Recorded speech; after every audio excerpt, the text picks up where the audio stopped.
Every criminal case has a story, but in financial crime, the story is written in bank statements, properties, the record of such properties, digital footprints that are scattered across papers of various jurisdictions. The official stats show that globally $2 trillion is laundered throughout the world, which is approx 5%, 2 to 5% of the world's GDP.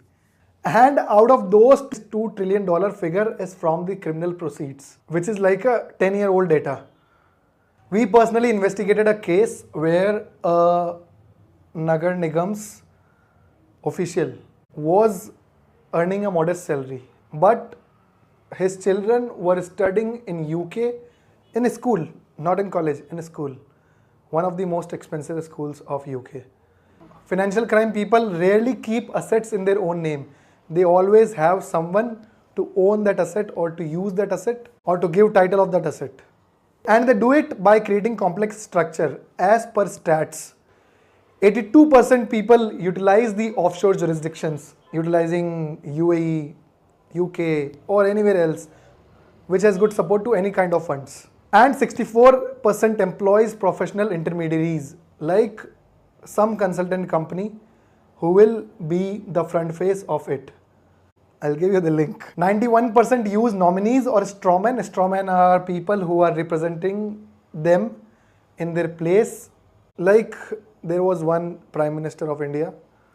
And each of these layers keep on creating distance between the financial crime and the profits. The spinal cord of all the investigations are the subject profiles. Every investigation begins a comprehensive subject profiles, which then paves the roadmap for the further investigation if anything happens. I once received a case file with just a name and position. Few days after, with my team, we mapped his entire network. 42 relatives, 16 close associates, 23 approx companies, and all in 8 jurisdictions.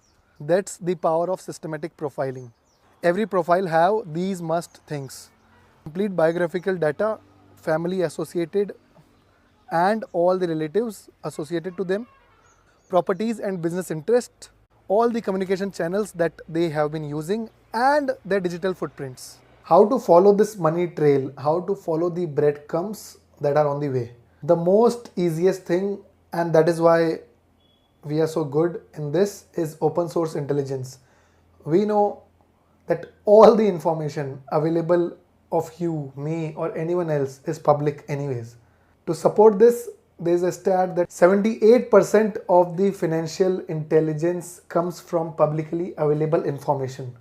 There is a very famous investigation which was completed only because where a single Instagram post showing a suspect's luxury watch led to uncovering $3.7 million in hidden assets.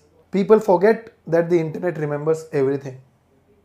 A property listing of 2015 showing a beach house.